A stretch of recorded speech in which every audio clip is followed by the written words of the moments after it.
This is it, and see you in July.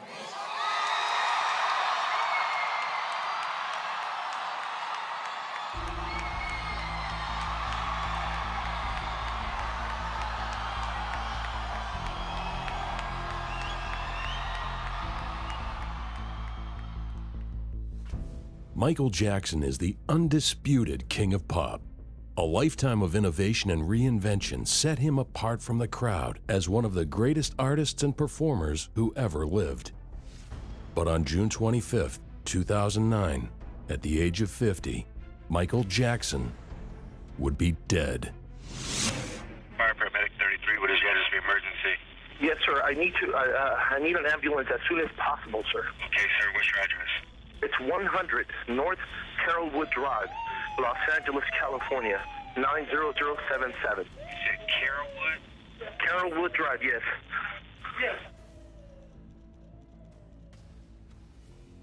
At the time of his death, Michael Jackson was on a toxic combination of prescription drugs, enough to send anyone crashing down. But how did the most famous man in the world descend into what the judge called medicine madness? What's fascinating and tragic about the way that Michael Jackson died was the sheer volume of prescription medication that Conrad Murray was administering to him was beyond belief. On the day he died, Jackson had been on propofol, which is an anesthetic which should only be administered by anesthetists, for 60 consecutive days. 3 a.m., June 25th, 2009. Shockingly, Michael Jackson is still awake, even after receiving dose after dose of dangerously strong drugs. 10:20 a.m. With Jackson still awake and in visible agony, Dr. Conrad Murray makes a final, fatal decision. He'd taken quite a severe battering from the press and also through the trial, and I just think it just got to him. It really did. It just broke his heart. It killed him. How did it happen? What went wrong? And how did a man gearing up for 50 sold-out concerts suddenly die? Join us as we investigate the last 24 hours of Michael Jackson.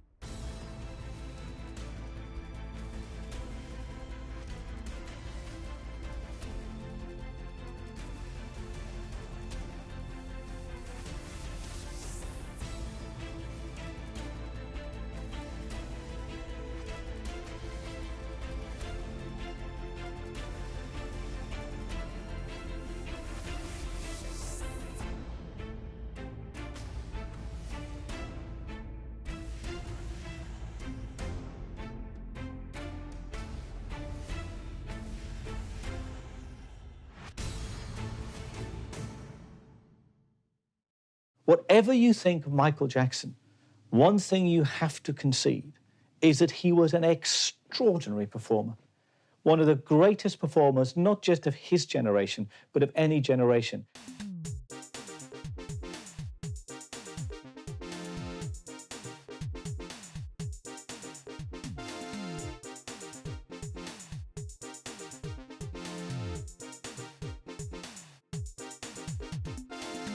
Michael Jackson has spent almost his entire life center stage. At just 5 years old, he was changing the music industry with his brothers as the lead singer in the Jackson 5, jump-starting a solo career where he delivered hit after momentous hit. From Motown to disco to pop, Michael Jackson was unstoppable. Beyond Michael Jackson's talent, what made him kind of go beyond the group was his ambition. You know, he was a student of the craft. And so when he wasn't performing, he was to the side of the stage in the Apollo, in the Regal, and he was watching people like James Brown and people like Smokey Robinson and Jackie Wilson, and he was watching and learning and picking things up. And so he was such a student of his craft that when it was time for him to branch out on his own, he had a lot of ideas. I think deep down, everybody was waiting for Michael to go solo, but obviously not saying it. So when we actually saw that he was solo by himself, singing this infectious song that you just couldn't stop singing, we were just like, you know, thank goodness, finally, he's on his own. It was like that. It was a real, you know, to go straight to #1 with your first solo record after being in a band called the Jackson 5s and doing that on your own, that's pretty impressive. I think what Michael learned very early on in his life was that music and the stage was the place where he felt most at home. And that's where he would escape into. And, you know, when he was in the studio with Barry Gordy and they were going over a song over and over and over, you know, it was hard work, but he liked it. You know, he enjoyed the craft. He enjoyed making music. He loved music. He learned very early on how to perform, you know, and how to put on that mask. Even as a child, you know, once you hit that stage, you know, you perform and you become a character. But behind that, he was, there's no question that he was struggling with a lot of things and struggling to make sense of you know, who he was and how to reconcile his strange life.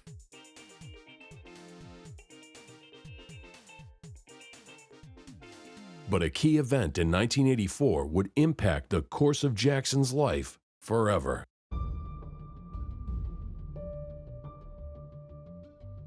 January 27, 1984, Michael Jackson was starring in a Pepsi commercial. The plan was for Jackson to descend a staircase and execute his iconic dance moves. But things took a turn for the worse. When the cameras began to roll, Jackson took his position as rehearsed. But the pyrotechnics were ignited too early and struck Jackson, causing his hair and face to burn. The burns caused by the pyrotechnics scarred Jackson for life. The damage to his scalp and face left Jackson with no choice but to pursue plastic surgery, a treatment he would become addicted to throughout his life. It was a huge change for everyone. We couldn't believe his image had changed that much. Michael Jackson had struggled his whole life with his appearance. As a young child, he was abused by his father, bullied by his older brothers, and lived under constant media scrutiny. The very least you can say about Michael Jackson, because it's well documented, he struggled with his own identity, you know, his own sexual identity. He was bullied as a child by his father, his brothers. His brothers called him Big Nose. And obviously, later in life, he bleached his skin. He became obsessed with bleaching his skin and plastic surgery. And this is a man whose identity is fundamentally conflicted. You know, he doesn't know who he is, who he wants to be, who he ought to be, who he's trying to please. And he's looking for his place in the world. And when you stand up on a stage as grand and as the one that Michael Jackson spent his entire life standing on, it's very difficult to get the advice and the support that you actually need. And there's no question that he struggled with that. And the way his body was decimated at the end of his life, both by actions he himself took, the plastic surgery, the bleaching of the skin, together with the internal decimation of his body through the use of prescription drugs and the abuse of those drugs, there's no doubt that Michael Jackson's life was a fractured, fragmented life, and that the real story of Michael Jackson is really a struggle to find out, you know, who he was, you know, and to be more than that, to at least come close to accepting who he was, which clearly he didn't. And when you are that conflicted, you are in a high degree of emotional pain or distress, call it what you will, but it doesn't make life easy. And when you put your head on the pillow at night, it doesn't make it easy to sleep, and certainly doesn't make it easy to sleep restfully. Michael Jackson's past is a difficult one. It's a complex one, and you know, he's the kind of quintessential child star who's kind of pushed into the business, into show business at a very early age. His relationship with his father was difficult. His father was abusive, both emotionally and physically, and that was hard for Michael. I think some of, you know, people respond to that kind of abuse differently, and with some of the other brothers, I think that, you know, it didn't impact them the same way psychologically that it did Michael. it really hurt him, and he carried it throughout the rest of his life. You know, that his father drove him and pushed him, but never treated him like a son. In fact, they called him Joseph. They didn't call him Dad or Daddy or Father. His name was Joseph, and so it kind of represented that emotional detachment. I think what the public doesn't know is that he forgave his father for some of the hurt that was caused, and at the end of his life, he was very much on good terms with his father. So I think that a lot of the things, that they happened a long time ago, and, you know, Michael forgave.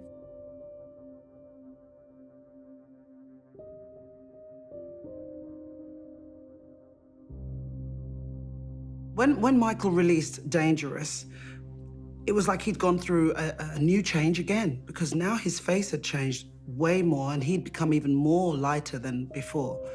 And everybody was starting to question, okay, what's going on with the skin color? Do you know, this is really odd.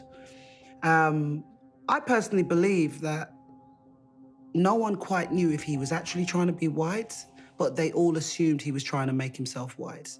And I think it angered a lot of people, because people felt he was such a good-looking guy and gorgeous.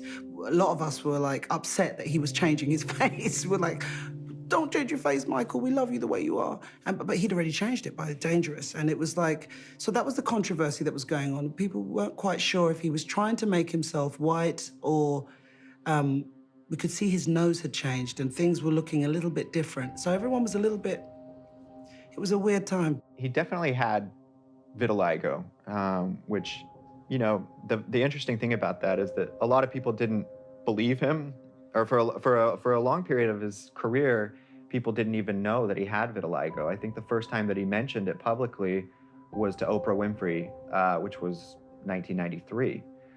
So when his skin began lightening, people didn't know what to make of it. And then finally he told people that he had vitiligo and people didn't believe him.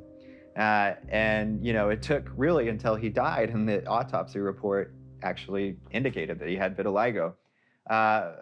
But again, imagine being somebody that grows up in front of the world and you have this pretty unusual skin condition, and people are saying things like, you are ashamed of your race, you know, and you don't want to be black, you're trying to be white. So there were things that were his choice. I mean, the plastic surgeries were certainly his choice, but there were things that weren't his choice. And the skin disorder was not his choice, and it was something that he had to deal with in front of the world. Personally, I actually felt that confused about why he would want to be white. I didn't get that. But I think the problem with that episode in his life, I don't think that they were vocal enough about his vitiligo. And that's sad, because they should have been, because then people wouldn't have been jumping to conclusions and stuff. And I do think that in a way, Michael probably, I think he probably didn't want people to know. Michael Jackson, from a very young age, had the world's eyes on him at all times. Unfortunately, when he was really young, he suffered a lot of abuse, you know, from his father. His father called him Big Nose. You know, when he started to transition into adolescence, he remembered fans seeing him with acne and just being horrified that he wasn't this child, you know, this child star anymore. And that was very traumatic for Michael, that, you know, his whole identity was wrapped into being a performer and having people love him, his audience, and you know, so when his physical appearance started to change, it was very difficult for him to understand how to deal with that. And he talks about how he used to just go into a closet and cry, and it was very, you know, he didn't want to look at himself in the mirror, and he didn't want to go out into public other than when he went onto stage. And so all of those experiences when he was young contributed to this kind of desire to change his physical appearance. And he was also an artist, and he kind of began to treat his face as a work of art. And he wanted to, you know, he had this kind of various ideals of perfection that he was trying to achieve physically. And so he, you know, one plastic surgery after another, and you know, his physical appearance just changed over and over again, and you know, people didn't know what to make of it. But I think, you know, there are a lot of complex reasons for why he did that.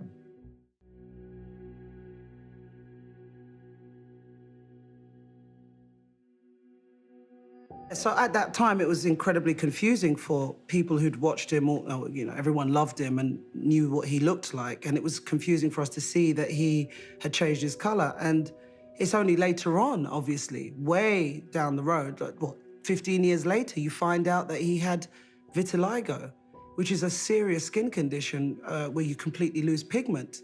And I feel that because it was the 80s, stars were all about mystery then. And people, you know, especially in the industry, didn't want sort of artists to it's not like now, where you know everything about an artist. It was like you didn't get married back then, you didn't have, the artist was supposed to be an enigma. And I don't feel that they thought it was the right thing to tell the public what was really going on with Michael, because they didn't want it to affect, I think, you know, his image and everything else.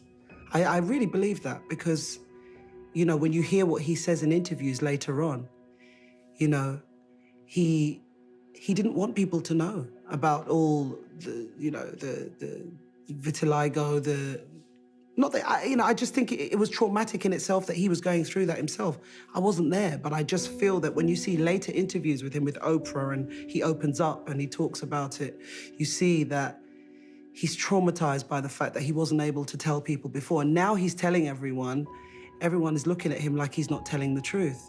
And that's really a shame, because now you look back, you realize this guy he wasn't well. You know, he had some serious illnesses, you know, the vitiligo, he had the burns from the Pepsi ad, and so he had a lot of plastic surgery to reform, you know, parts of his, you know, head and stuff like that. I mean, there was a lot of stuff that was hidden. When I first met Michael, he had control in his life. And I think the control started slipping away 2003 onwards, when he sank deeper into despair over the false accusations. And I think that there were a lot of doctors that just barged their way into his life, and just people. He just had so many people around him. And a lot of them, I didn't really understand what they were doing in his life. And I think that they influenced him. And it's like they took control. But something much more sinister began on that day in January 1984. Something that would lead to his early death 24 years later.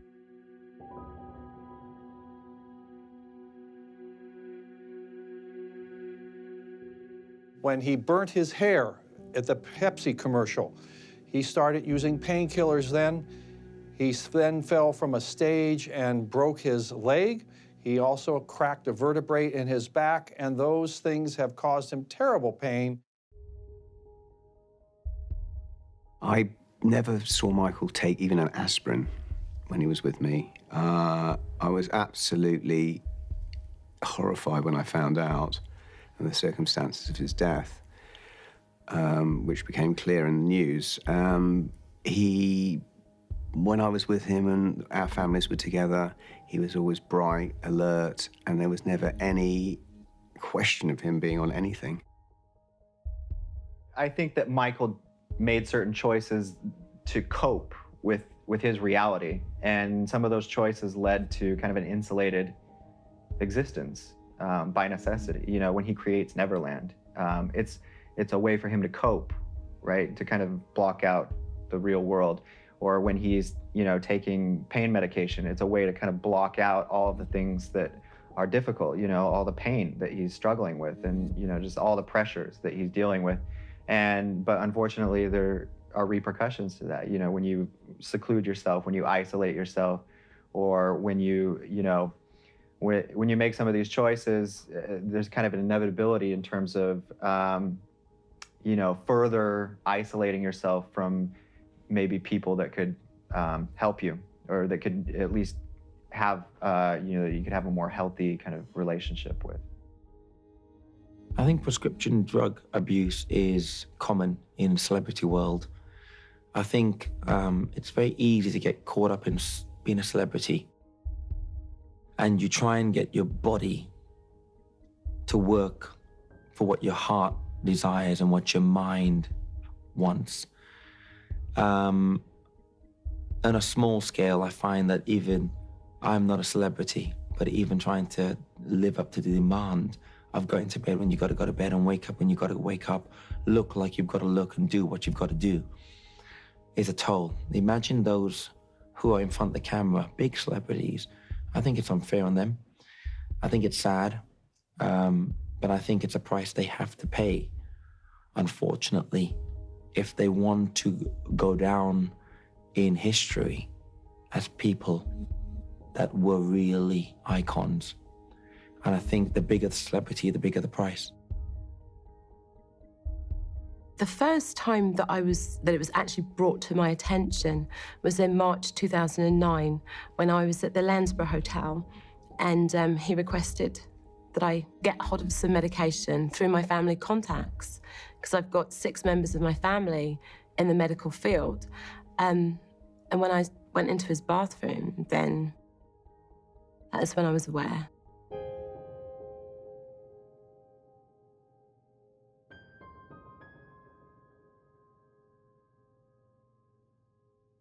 I saw lots and lots of pill boxes of various different medication. In there was Demerol, there was Paxil, Zoloft, and that made alarm bells ring in my head. I assumed that if it's his suite and his bathroom, that they'd be his.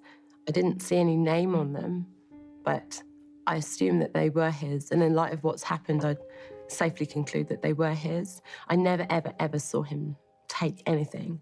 And if I had, I would have put a stop to that straight away, but I never did. I was absolutely shocked. And, when I saw these things in the bathroom, I wasn't thinking, oh, he's a drug addict or anything like that. I was thinking, maybe he's sick, and I wanted to know. And I kept on asking him, what's happening? And he was like, no, everything's routine, it's all okay. And that's when I decided to take a few samples. I didn't take the whole lot. I took a few samples of the medication, and I took them home so that I'd have time to think carefully and find out what they were and see. And that's what I did. And I found out that they were painkillers and antidepressants. It's sad that we wanted so much from the man that we kept saying more, more, more, rather than saying, hey, no more from you, rest up, enjoy your life. Enjoy bringing up your children and, enjoying your home, rather than saying, what can Michael Jackson do? What can Michael Jackson do? I think we drove him to a lot of things.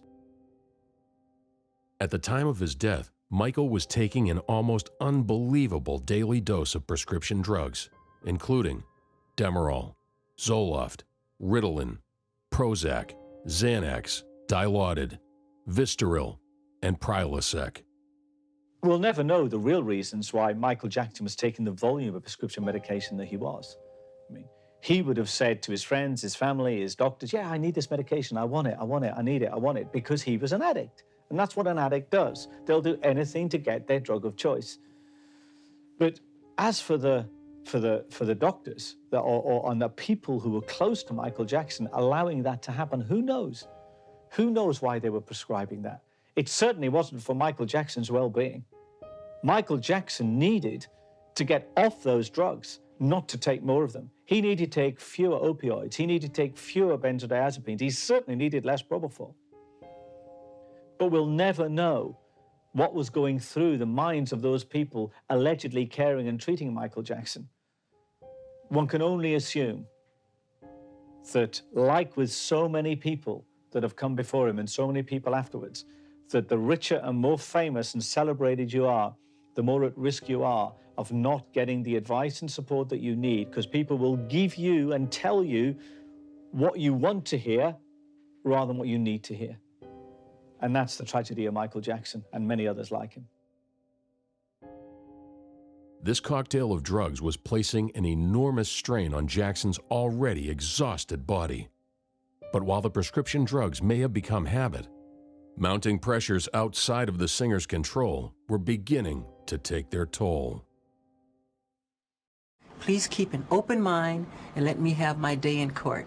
I deserve a fair trial like every other American citizen.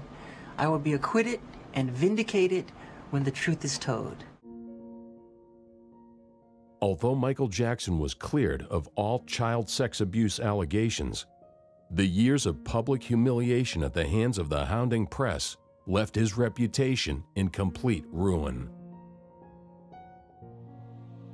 The 1993 allegations was extremely traumatic for Michael. He was on tour at the time. This is when he developed an addiction to painkillers. It was, he, in his own words, described as a humiliating experience. They did a strip search on him, you know, took photographs of him. They had like 70 police officers go through his property. And what made him angry about it is that they never found anything that would indicate that he was, in fact, guilty. Oh, it took a lot out of him, that. I mean, he, didn't eat very well. I mean, can you imagine the pressure he must have been under? And the pressure was enormous for him. I mean, of course, we knew that he was innocent of all charges, but, you know, a lot of innocent men have been found guilty, and evidence can fall one way or the other. So the stress of 3 months of going to court every single day, he looked thin, he looked anemic almost. I mean, it was just, I think that really was probably the worst thing in his life as far as his health goes and his mental state. Yeah, I mean, the trial took a lot out of him. I mean, you know, he didn't eat, sleeping very badly, and that probably took 10 years off him, I should think. How everything started to go wrong with Michael Jackson was with the child abuse allegations. And I think when I first heard it, I remember thinking to myself, well, where did that come from? I mean, we all know that he's like a kid. He's a kid himself, so what's that about? So first of all, there was confusion. You're thinking, is it true? Isn't it true? And this was always the general consensus from people that you spoke to was, I'm not sure. And you'd have some people go, I think he did. It's typical. It was this witch hunt. It was a total witch hunt by the media, already sort of saying that he was already guilty before he was even proven innocent, you know? And I felt that that's when things started to go down for him in the terms of the public couldn't work out what was true and what wasn't, and that's what was bad. And then when it was settled, an out-of-court settlement, this was what was a big mistake.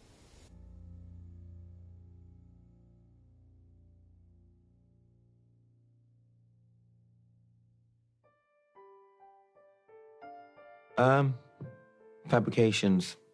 First of all, I'll say the allegations. That was a very fabricated story that when it went to court, you know, found innocent on all charges. You know, not even on an alcohol drink.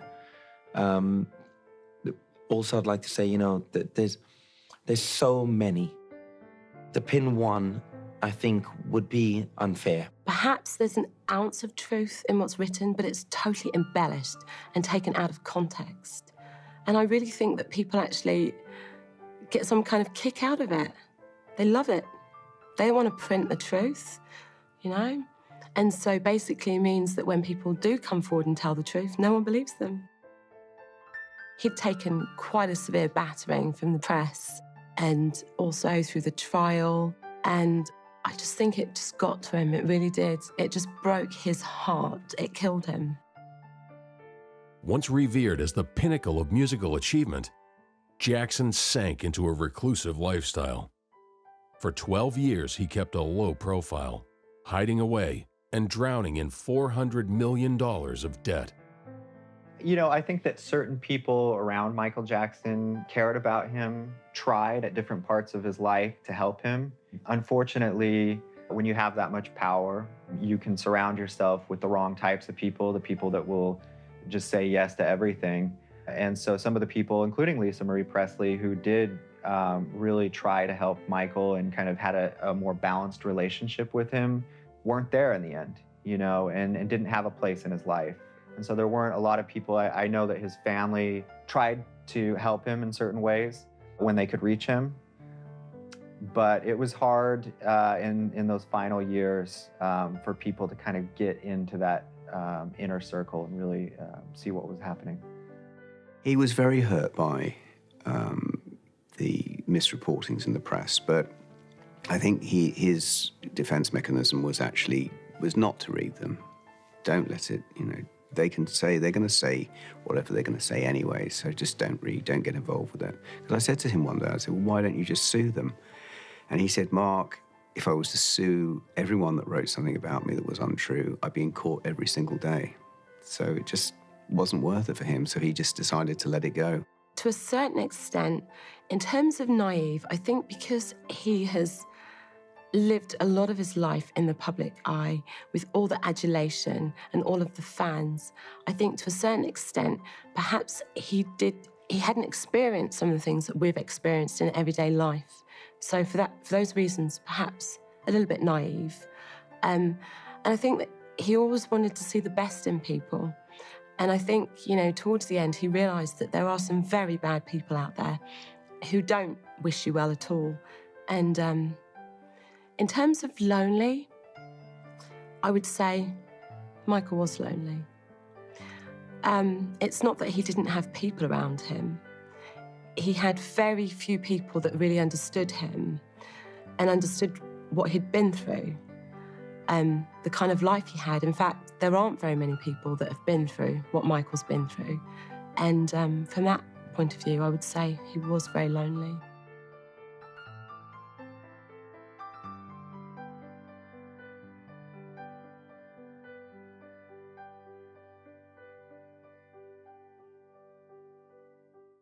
In what many consider an attempt to offset his debt, Jackson made a deal with AEG Live to perform a series of 50 concerts in a final curtain call at the London O2 Arena.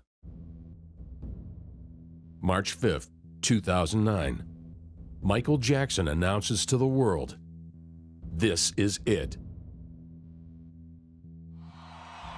This is it. I mean, this is really it. This is the final curtain call. Okay? And I'll see you in July.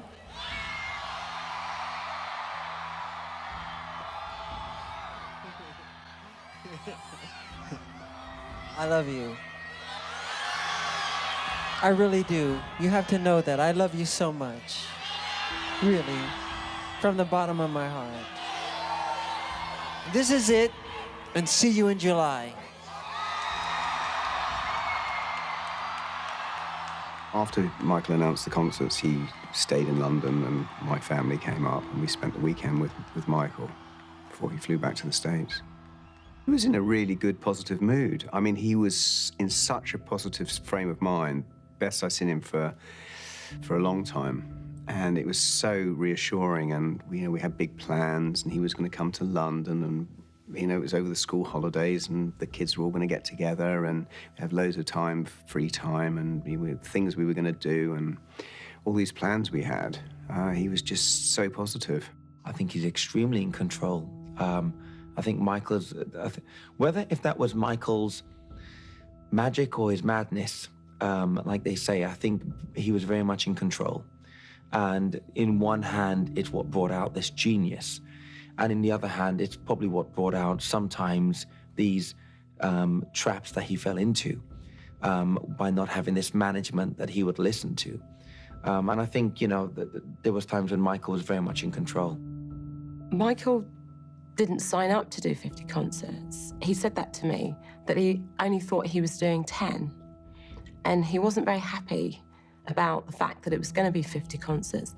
And I don't think he knew how he was going to be able to manage it. But the concert rehearsals were not going to plan. Director Kenny Ortega noted that Jackson often didn't show up, and when he did, he was late, weak, and fatigued. Michael had problems. And he, he felt a lot of pressure. At this time, his finances were in disarray, and this was his last shot, and the This Is It tour, it really was, he was feeling an enormous amount of pressure, and he felt desperate to be able to sleep, to be able to get on that stage and feel like he could do it. And so there was an enormous amount of pressure, and there was a lot of money involved, and and certainly Michael made choices, but at the same time, there's this doctor that had an ethical responsibility, even when he's giving him this propofol, to monitor him, to not leave the room, to have just basic kinds of things that you would expect, and those things weren't there. Michael didn't want to die. He had 3 kids, and certainly he made choices, but it's tragic. It's a tragedy. June 22nd, 2009. As the first of 50 nights of performing gets closer, Michael Jackson is battling immense pressure. His body is struggling after years of prescription drug addiction and medical surgery. But the world expects to see Jackson as they remember him, the king of pop. In his Beverly Hills mansion, Jackson is unable to fall asleep. At his bedside, Dr. Conrad Murray. Dr. Murray knew that the propofol he was administering to Jackson was incredibly dangerous and had attempted to reduce his dependency on the drug by giving him a lower 25 milligram dosage. After taking the anti-anxiety drug Ativan and the sedative Versed, Jackson finally falls asleep. June 23rd. Dr. Murray again administers Ativan and Versed to help Jackson sleep. 10 p.m., June 24th. At the Staples Center in downtown Los Angeles, Jackson arrives 3 hours late for rehearsal. The show was already running behind schedule, but that evening, according to eyewitnesses, Michael Jackson gave an incredible performance, and it seemed as though the king of pop was finally getting back on form. Michael's dancing and he's totally focused. He knows exactly what he's doing and he's doing great. And, I just believe he was in the wrong hands. I disagree with everyone who says that he wasn't going to be up for the shows and up to it. He's a perfectionist. He would have been fine, but he needed to be taken care of. He's an artist. You have to, they have to have special care, and I don't think he had it. The movie came about using the rehearsals and using the production and the direction and the input that Michael had. And they wanted to show people, look, this man was definitely up for it. Focused, energy. He was up for what was ahead. He was looking forward to it. And I think the movie was a very good move by AEG to say, look, the man put so much into this, he would want the world to see what he was doing, what he can do. And I think it was a good move for the fans, and it was a good move for Michael. An extraordinary thing, especially to those who don't understand how you can develop tolerance to drugs, is that on June the 24th, the day before his death, Michael Jackson, during rehearsal, gave, by all eyewitness accounts, an absolutely extraordinary performance.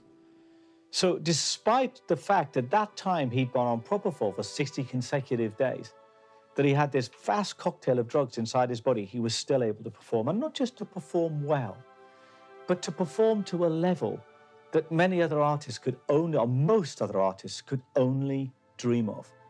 Whatever you think of Michael Jackson, one thing you have to concede is that he was an extraordinary performer. One of the greatest performers, not just of his generation, but of any generation. And his final performance, the performance on the eve of his death, bears witness to that, perhaps more than any other performance he ever gave.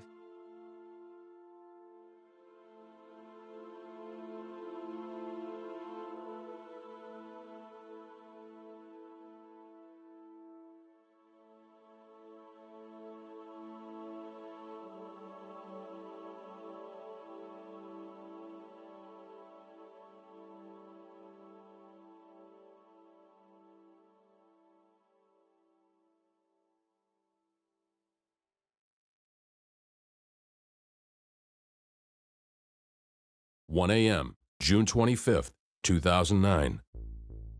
At Michael Jackson's Los Angeles home, Dr. Conrad Murray sat by the star's bedside as Jackson lies awake in bed, unable to sleep. Jackson begs Dr. Murray for a dose of propofol to send him to sleep. And at first, the doctor resists. After 60 consecutive nights of administering the drug, Murray tries to stand his ground, but Jackson continues to beg, expressing his agony and discomfort. Finally, Dr. Murray surrenders and administers Jackson the propofol. 1:30 a.m.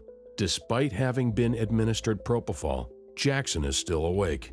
His excessive use of this highly dangerous drug has left his body almost immune to its effects. Dr. Murray gives Jackson 10 milligrams of Valium and waits by his bedside. What's fascinating and tragic about the way that Michael Jackson died was the sheer volume of prescription medication that Conrad Murray was administering to him was beyond belief. On the day he died, Jackson had been on propofol, which is an anesthetic, which should only be administered by anesthetists, for 60 consecutive days. Just imagine that for a minute. 60 consecutive days of propofol. And still he could not sleep. And that's because, like with all drugs, prescription drugs, synthetic drugs, illegal drugs, natural drugs, whatever type of drug you are taking, the brain develops tolerance. So the effect you get when you first take the drug is not the effect you get on the hundredths or the 200ths or the 500ths or the thousandth time. So you need more and more and more and more of the drug. And the pleasure and relief you got from taking the drug to begin with turns into pain and distress. So you take the drug no longer for pleasure, but simply to stop feeling pain. Michael Jackson undoubtedly was in extraordinary emotional pain and stress because of his lifestyle, his life, and the comeback tour. And also, he was putting an enormous physical stress on his body. So he had physical pain and emotional pain to contend with, and he just wanted to sleep. 3 a.m. Shockingly, Michael Jackson is still awake, even after receiving dose after dose of dangerously strong drugs. Dr. Murray proceeds to administer 2 milligrams of Versed by an IV drip. 7 a.m. Disturbingly, Jackson is still awake. Dr. Murray strongly affirms that he spent the night by Jackson's bedside, monitoring his pulse and oxygen levels. Dr. Murray administers a further dosage of Versed through Jackson's IV. But even that was not enough to send Michael Jackson to sleep. So over the next few hours, the last few hours of Michael Jackson's life, he was administered with benzodiazepines, with central nervous system depressants, sedatives of one sort or another, intravenously, until he drifted off into sleep, unconsciousness, and eventually death. 10:20 a.m. With Jackson still awake and in visible agony, Dr. Conrad Murray makes a final, fatal decision. He administers a further 25 milligrams of propofol to Michael Jackson. The king of pop finally falls into a deep sleep. 11:30 a.m. The powerful cocktail of drugs inside Jackson's body has now become lethal, and he goes into cardiac arrest. So Michael Jackson might have struggled for breath. Slowly, he might have suffocated, gradually losing consciousness until the moment came when his heart stopped. 12:26 p.m. An unidentified man makes the 911 call to the LAPD. Fire paramedic 33, what is your status of emergency? Yes, sir. I need an ambulance as soon as possible, sir. When the 911 call came, our firefighters at our dispatching center, which is located 4 floors below the city hall, down in the catacombs, you will, of the city, they took a 911 call that shocked the world. Okay, sir, what's your address? It's 100 North Carrollwood Drive, Los Angeles, California, 90077. You said Carrollwood? Carrollwood Drive, yes. Unfortunately, at the time, the dispatcher answered the phone call and never once did the caller ever identify to the Los Angeles Fire Department that the person that needed our help was Michael Jackson. Okay, sir, what's the phone number you're calling from? Okay, sir, and what's the problem? Tell me exactly what happened. Sir, we have a gentleman here that needs help, and he's not breathing yet. He's not breathing, and we're trying to pump him, but he's not breathing, sir. Okay, how old is he? He's 50 years old, sir. 50, okay. He's unconscious, he's not breathing? Yes, he's not breathing, sir. Okay, and he's not conscious either. He's not breathing. He's not conscious, sir. Okay. Once the dispatcher got information about the patient and what was happening with the patient, the identifier said that the patient was pulseless and non-breathing, and that a doctor was on the scene doing CPR on the bed. So part of our instructions, as already our firefighters and paramedics are responding, we still have a firefighter on the phone with the caller giving directions to give life-saving techniques to the people that could help. All right, do you have him, is he on the floor? Where's he at right now? He's on the bed, sir. He's on the bed. Okay, let's get him on the floor. Okay. Okay, let's get him down to the floor. I'm going to help you with CPR right now, okay? We need him. Yes, we're already on our way there. We're on our way. I'm going to do as much as I can to help you over the phone. We're already on our way. Did anybody see him? Yes, we have a personal doctor here with him, sir. Oh, you have a doctor there? Yes, but he's not responding to anything. No, he's not responding to CPR or anything, sir. Oh, okay. Well, we're on our way there. If your guy's doing CPR and you're instructed by a doctor, he has a higher authority than me, and he's there on scene. Okay. Did anybody witness what happened? No, just the doctor, sir. Paramedics arrive at the scene, but Dr. Murray can no longer detect a pulse. I was told that Michael Jackson was being transported to UCLA Hospital on June 25th, and the fire department was on scene at Michael Jackson's house 3 minutes and 17 seconds. From the time that the emergency 911 call came on June 25th to when it came to the fire station, from the firefighters getting out of the fire station to the address where Michael Jackson was 3 minutes and 17 seconds. We worked on Michael Jackson for approximately about 48 minutes, and once the fire department realized that it was now proper to transport our patient, Michael Jackson, to the hospital, they were 2.3 miles away, but he worked about 45 to 48 minutes. We worked 45 minutes because as paramedics, we call it the golden hour. And the firefighters, paramedics can pass medications, can do life-saving techniques to help our patients. We're in contact with our base station, which is at UCLA, giving us medical direction on what type of medicines we could give our patients to help them survive. 2:26 p.m., June 25th, 2009. The legend of Michael Jackson comes to a shocking end. He is pronounced dead at the Ronald Reagan UCLA Medical Center. It was devastating.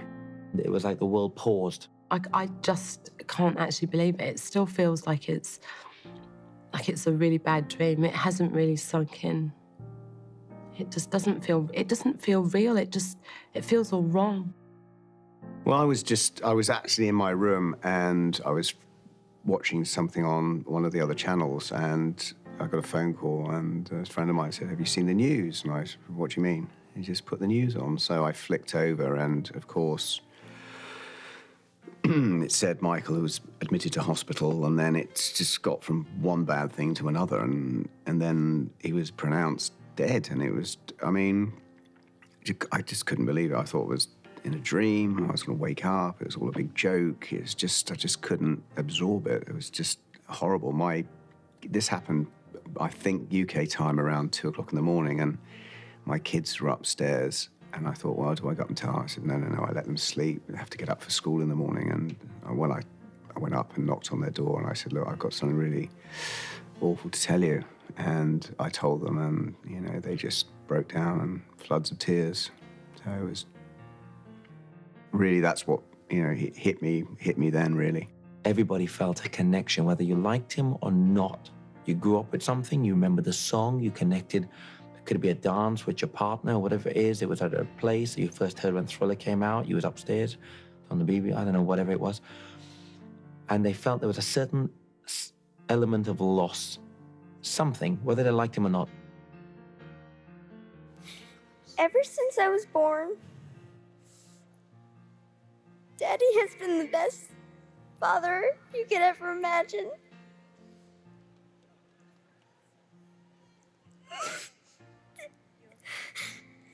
And I just wanted to say I love him so much. But the question on everyone's lips is, why did this happen? And the second question, who is to blame?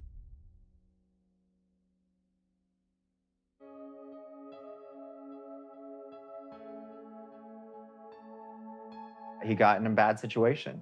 You know, he got in a bad situation where, you know, he had developed a dependency on certain prescriptions, including propofol, which wasn't supposed to be used in the way that it was being used.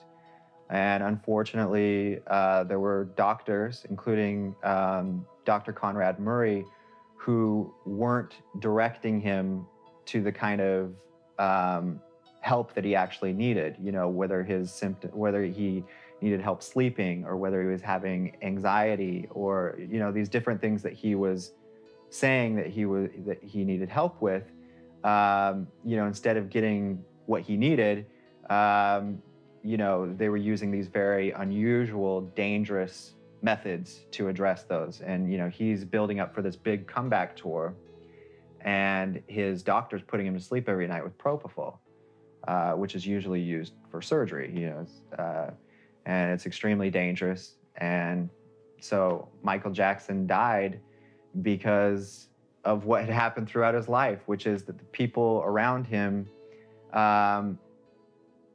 viewed him for what they could get from him. You know, in this case, the doctor was getting $150,000 a month, and was being extremely reckless.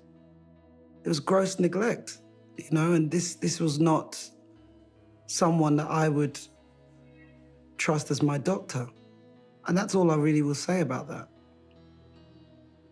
Someone like Michael Jackson should have had a proper doctor, not someone, you know. In America, it's very much a problem, I believe. I find that, you know, you can pretty much get your hands on lots of prescriptive drugs and things like this. This is why Hollywood has so many problems with drugs. So I would just put it down to gross negligence, you know. What Conrad Murray should have done, if he is putting Michael Jackson into, in effect, a drug-induced coma, which is what he was doing. He is putting Michael Jackson to sleep with a vast quantity of prescription medication. Then that needs proper monitoring, and he was not qualified to do that. He wasn't qualified to do it. So he was gambling, really, with Michael Jackson's life and doing what Michael Jackson wanted him to do simply because he was afraid not to. Perhaps because he had problems in his own life. I think there were well-documented issues that Conrad Murray had with debt and his own personal financial situation. So Jackson wasn't a patient he could afford to lose. But of course, he lost him, and he lost him in the worst possible way. Voluntary manslaughter, a felony, Dr. Murray. How do you plead? Your Honor, I am an innocent man. I therefore plead not guilty. The facts in this case, in my view, suggest that virtually none of the safeguards for sedation were in place when propofol was administered to Michael Jackson. It's an egregious violation. No competent physician would give these drugs without having emergency airway equipment present.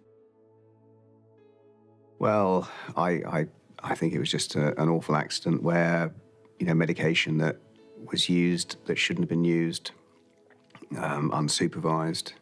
That kind of medication is only used in hospitals, as far as I know. And he should have been on some kind of monitor, but he shouldn't have been given it in the first place. Unfortunately, if you pay, what's the saying? He who pays the piper calls the tune. And if Michael wanted that, he'd find someone who'd pay him enough to do it. And sadly, that that took his life away. I wished he had the opportunity of having a life for himself and letting the children grow up and say, you know, Dad, so he can sit back and whether they perform or whatever, I think for him to enjoy something that he never had. It felt like from the day he was born to the day he died, he entertained. If that's the way he wanted it, then good for you. But if he wanted some privacy, I don't think he got enough of it. I don't think it was fair. I think we should respect him and honor him for what he gave musically.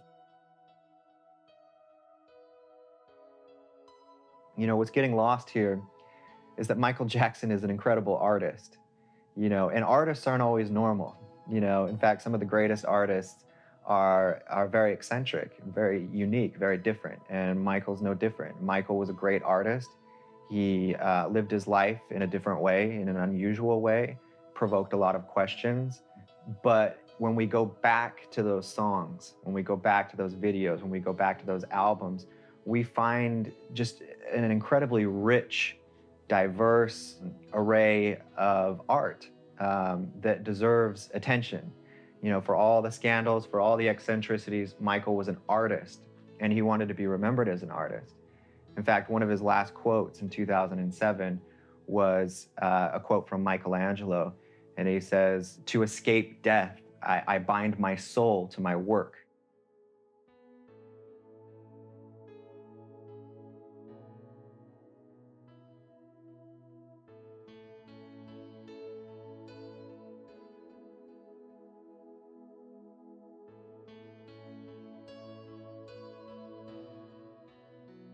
And the question everybody asks in any death, but especially the death of one of the 20th century's most iconic figures, is who is responsible? Who can we blame? And obviously, Conrad Murray was the fall guy, and rightly so. You know, there's no question that he played a contributory role in Michael Jackson's death. But so did Michael Jackson's family. Did Michael Jackson's father play a role in his death? Did the many people who allowed Michael Jackson to go down the road he went down play a role in his death? Of course they did. But, and here's the but, ultimately, you cannot take a drug or a drink by accident. Yeah, you have to either ask someone to administer it for you, or you have to administer it yourself. And the only hope that any addict has is that they see that they are responsible for their own actions. Because the more we allow an addict to pass the responsibility for their addiction onto someone else, the more impossible recovery becomes. So if we were to really say, who is ultimately to blame? One has to point the finger at Michael Jackson himself. Not in a harsh, judgmental sense, but just in the sense that other people watching that story, that they need to learn what they need to do. If they are suffering through similar problems, they know what they need to do to recover, which is to take responsibility for their own addiction. Do not make it somebody else's fault. Otherwise, the addiction will kill you. Michael Jackson was an icon, a legend, the king of pop. But the real tragedy of Jackson's death is a lesson in the price of fame. When you can have everything in the world, who can stop you if you can't stop yourself?